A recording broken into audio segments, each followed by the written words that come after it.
All right, welcome back. Or welcome to. It's not back.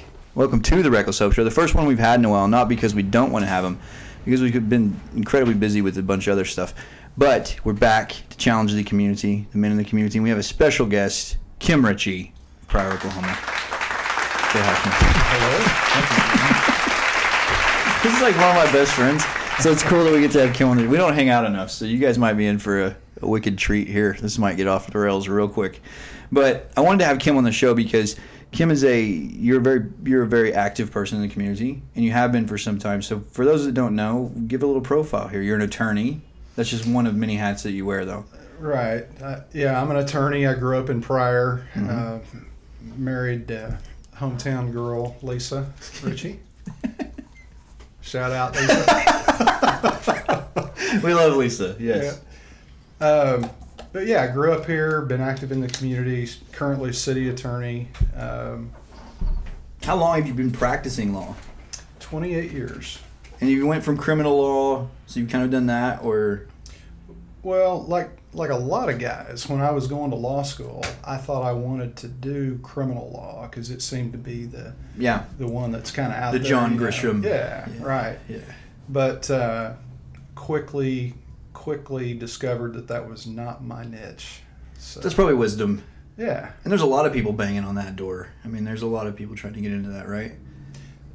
Yeah, it seems to be still. I mean, a lot of guys, they see it on TV all the time. And so when you're going through law school, that seems to be, man, I want to be there. That's where the action is. Yeah, and I've been on the other side of that. It's not that cool. No, it's not. I've actually retained counsel several times. Not a cool thing to be a part of. No, so when you say involved in the community, because this is why I wanted to have you on the show. We've talked about this a little before the show, but this is something that's deeply ingrained in Reckless. We believe in building stronger communities. We believe in, and the men, and I'm not saying that women aren't responsible, but primarily the men have to show up and act like men and with their families and with their jobs. And we see no one being involved in community engagements nowadays. And the direct correlation to whenever you said you were 20 years old. Why don't you tell that again? Like, how old were you when you joined the community? We were talking, and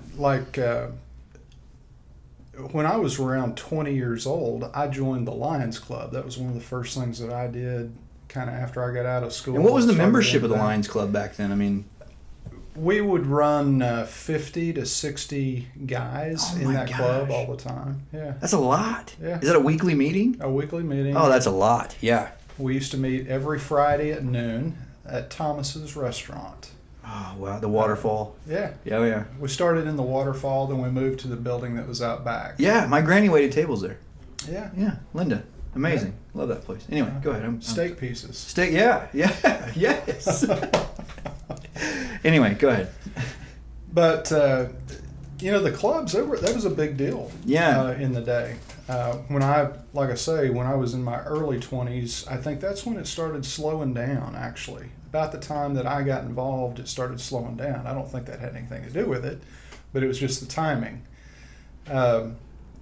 So, had the Sertoma Club. I bet they ran 50 or 60 people, too. Oh, yeah. Yeah, Sertoma was huge, yeah.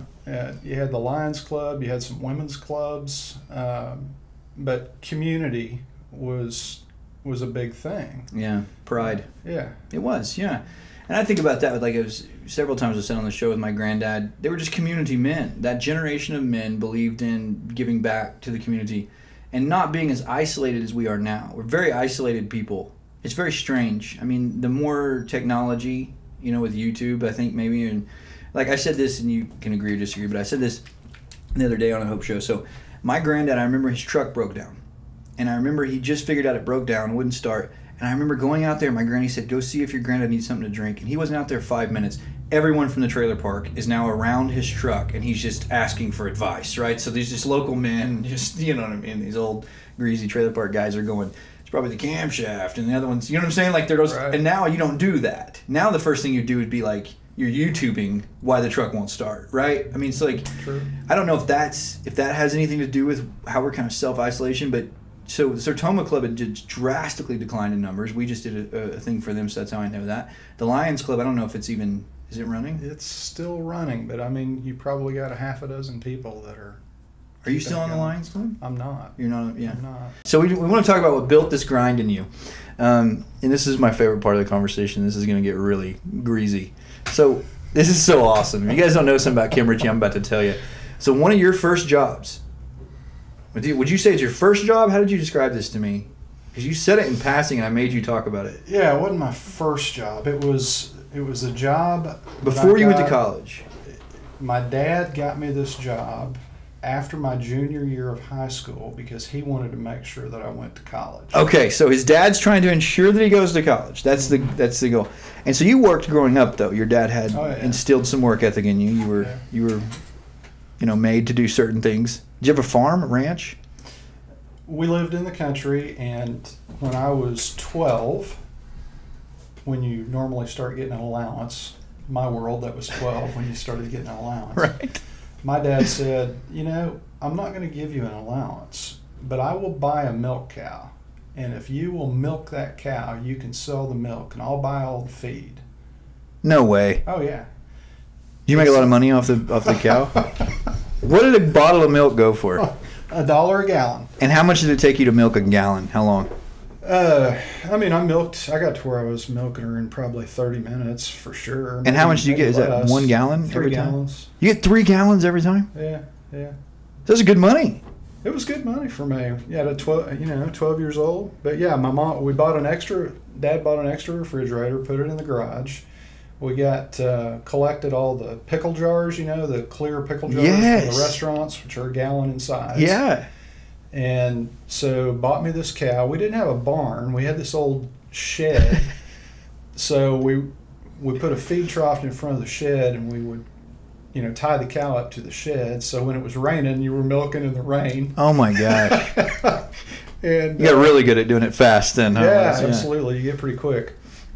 But I milked, and we would put the milk in the fridge, and eventually I had a group of clients that wanted milk, and so my mom would make the milk deliveries throughout the week. That's amazing. I got to keep the money. That's amazing. Your dad said no allowance, but I'll buy you a milk cow. I'll buy you a cow.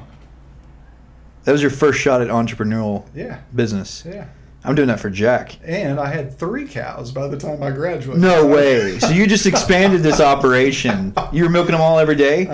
See, that's all. We're doing that for Jack and Ezra. So Kim and I are neighbors, and I get to see him out on. That's your true passion, is farming anyway, or ranching. I just really enjoy it. You do, which is, I told you, you're stone cold psycho for doing that. But so he saw me. Was it one day I was out like chopping wood or doing something? I can't remember what it was. And I told him, I was out in the yard all day today working. I was just frustrated with some reckless stuff, and a very frustrating business we have. When people are involved. And he said, "Well, you ever get too frustrated, you can go out and help me haul hay." And I was like, I pray to God it's never that bad. Like whatever the issue is, I pray it gets resolved before I do that. You're going to be out there this summer. I can tell you right now.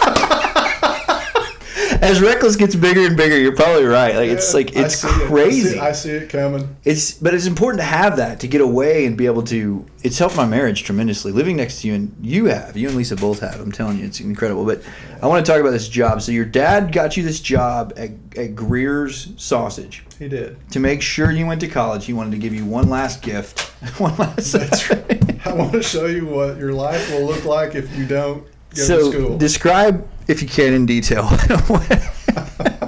Caleb, this is okay. Disclaimer: I'm not making this up, and neither is Kim. I looked it up, and this is a real position that happened, like in the 70s and 80s. There's still some guys that can testify to it. So, Kim Ritchie, describe in detail what you did for Greer's Sausage and what year it was. All right. So when I came on with Greer's Sausage, that would have been 1978. Yeah, 1978. And my job was being the hog killer. The hog killer. That's what it was titled? Yeah. Well, I don't know that it had an official title, but that's what it was. It's killing the hogs. So at that point in time, Greer's did that. They butchered the hogs right there. And it was a booming business. It was. Greer's was great. Right. Yeah, it was a good business. So we had big pens out there under this roof, and they would bring the hogs in, and the hogs would all be out in these pens, and there would be maybe 200 of them out there in these pens. Every day. Every day. And so when we opened up shop to get to work, which was, I think, 7:30 in the morning, if I remember right. But we'd start running the hogs, and I was up by the door that went into the butcher area, and they'd run the hogs up to me, and I had an electric wand. It was about that long, and it had a Y on the end of it. An electric wand. Yeah. Okay. And so I would stand above the hog chute, and the hogs would run under. And when the hog got under me, I would hit it behind the ears with those prongs, hit the button, and hold it. Just hold the button. And it would kill the hog. And it would, electrocuted the hog. It was pretty quick. And painless. When you say quick, 2-3 seconds? Yeah, probably 3 to 5, something like that. Literally hundreds of times every day of your life. Probably around 100 times, yeah. 75 to 100 hogs. It's been a long time, but that would be my best. And you can hear them. Are they screaming? Are they bleeding at this point? Sometimes they'd scream a little bit if you didn't get good contact. See, brother, I consider myself a pretty hard dude. All right, battled addiction. You know what I mean? I gotten a lot of fights in my life, and you can tell from this nose they did not all go my way. And I consider myself, a hard guy. And then I think about a 17-year-old kid. This has plagued me since you told me about it. I told you this.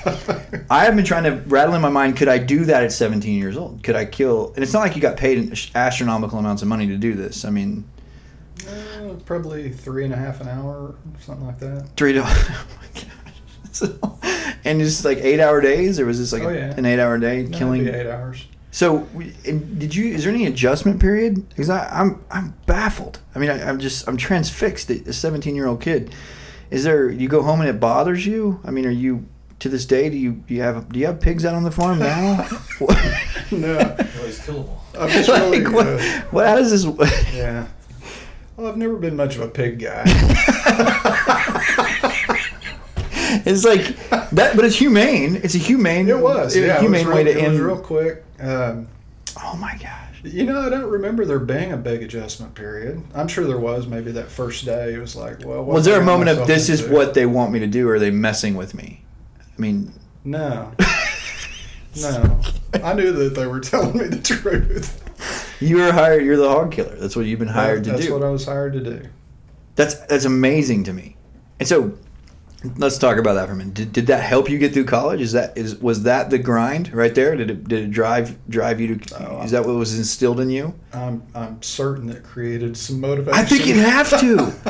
Oh my gosh! I'm sitting here thinking I've been banging my head against the wall. Going, Vanessa, I ask her all the time. Do you think? I want to be honest right now. Do you think I'd have the guts to kill a hog with a trident? And you know what I'm saying? In the back of its head with electric on it. Yeah. And every time she'll be like, "Yeah." I'm like, "You hesitated. You don't think I can do it?" It's like so. Yeah, right. It's like I don't know. At 17 years old, I'm trying to think if you could. I feel like that would ready you for adulthood pretty stinking quick, though. Sure. All right. So last question in the hot seat: personal heroes. If you could pick, a personal hero, maybe 3. Who do you look up to? Who do you read that you could leave the people with? I love asking this question. This is like a telling question. Well, you know that I'm a Teddy Roosevelt. I do know you're a huge Teddy Roosevelt guy, yeah. So I love Teddy Roosevelt just because of how courageous and bold and when men were men. I mean, just out there, He got shot in the chest, man, and finished the speech. You can't kill all my horses. You can't kill a bull moose. That's what he said. You can't kill a bull moose. That's right. Yeah. So Teddy. Yeah, he's awesome. His speech on the critic is I still keep that one pretty close to hand. Other guys, I mean, I've read a lot of guys. I'll tell you somebody who gets a lot of criticism, and that's fine. I mean, nobody believes, right? Everybody has their own thing. Yeah. But one of the guys that I love to read when he's teaching about grace and talking about grace is Joseph Prince. Yeah. Little Korean guy or whatever he is. Is he Korean? Is he Asian? He's Asian. Sorry. Where is he from? I have no idea. Asian guy. I know you're talking about, yeah. But he's a great he's really great at expounding on the I've never listened to him, but he's a magnet of contradictions. He's way easier to read than he is to listen to. There's a lot of people like that, though. Yeah. I read John MacArthur. I can't listen to him, but I can read him kind of daily. R.C. Sproul. Yeah. And Joseph Prince. Yeah. And his teachings on grace. Right. Yeah. Right. And then the other guy that I really like to read, I can't remember his name right now, but what do you National write? Community Church wrote Chasing the Lion. Oh, who is that? I forget names sometimes. I know who you're talking about. Google it, man. You got a computer over there. Chase the Lion. Chase the Lion. Are you Googling it? I can't Google it. Chase the Lion. We're going to look this up. National Community Church, because I want to know this name too. He's he's written a bunch of great books, and I've read most of them. He can't remember names. Kim can't. Yeah. You did remember your wives when you think you That's good. Mark Batterson. Mark Batterson. Mark Batterson. Yes. That's your guy. Yeah, he is. I really enjoy his books. So Teddy Roosevelt, Joseph Prince, Mark. That's a pretty good lineup because you got Teddy Roosevelt that would be one of mine too. You study that guy. What a dude. That dude was just he was a machine. I mean, he was literally. Yeah. So I'm really into, just in closing, Jonathan Edwards. I've been reading a lot about old Sinners in the Hands of an Angry God. He was a Puritan that preached that sermon. And his family, so out of his family, the what's coming from his lineage, they've traced it. Out of 1,500 relatives, a vice president, like 60 lawyers and judges and doctors and all these things. And it's just been, it's the premier bloodline, I guess, of that whole movement. And then another one that was another guy they did. But anyway, so Jonathan Edwards, I would say, and then Teddy Roosevelt's up there for me too, because I feel like he was practical. And that sometimes with theologians or even philosophers, you lose practicality. Yeah. Not with Teddy. I feel like Teddy was smart enough to go toe to toe with all of them, but then also he would actually go toe to toe with you and hit you in the face. So Teddy was like, absolutely. Teddy Roosevelt was shot giving a speech, and then he finished the speech, and then his remark was, "You can't kill a bull moose." Yeah. That's a dude, right? I mean, that's a guy. Carried the bullet till he died too, like when they couldn't get it out of him. Anyway, so this is guy right there. 3 terms. 3 terms as U.S. president, I think, wasn't it, or something? Well, could have done more, maybe. I don't know. Yeah, no one. I mean, he's president as long as he wanted to be. I'll tell you that much. No one would have taken it from him. Well, Kim, thanks for being on the Hope Show. Like, you've been a phenomenal guest, and we don't hang out enough, although we live so close. But it's like your life. You know what I mean? It's very. We're gonna do something for Christmas, maybe. Come on out to the corral in the mornings. Oh gosh, I'm out behind your house. I know. I'm boxing, and I can always hear you on the road. Yeah. And I'm out there boxing in the garage, and I'm like, that psycho's at it again, man. He's feeding this. And I hear Donkey. I hear Odie. Yeah. Jack loves it. So Jack is like, I'm going to take him out because That's Odie yelling for his breakfast. Is that what he's doing? Yeah. He gets mad. How many cows do you feed every morning? 60. Oh my gosh, there's a bunch of them. Yeah. We're growing. You growing the old farm, the old homestead? We're growing. What's the name of your ranch out there? It's West Fork. Did you name it West Fork? No, my wife's parents named it West Fork. Yeah. Yeah. I kind of like that. It's cool. It is Their cool. name was West. Yeah. So they called it West Fork. West Fork. And I think it's pretty cool. That's great. So Kim Ritchie's life lessons for Caleb. You gonna get those down, and we're gonna have you back on the show at some point. But the hog killer, that's never gonna get out of my mind. Every time I see you now, it's like, my gosh, that's if I could get a license tag. That would be good. Park at the courthouse. Brother. Hog killer. It says so much about you. I'm telling you right now. I told you when you told me that story, I was like, now you make sense to me as a human being, Kim. Like, I totally. I'm not even. Did you make your kids do that? Did they have to? No, but I should have. There was the failure right there. I failed miserably. Well, Jack will. I can probably tell you how much Jack and Ezra both be killing hogs at 17 years old. We will make sure he has a good foundation. Go to college. Ride the donkey. Don Quixote. He rode a donkey, so that totally makes sense. Yeah. All right. Thankful for God's grace another day. Thanks for tuning into the Hope Show, and we'll see you soon, Kim.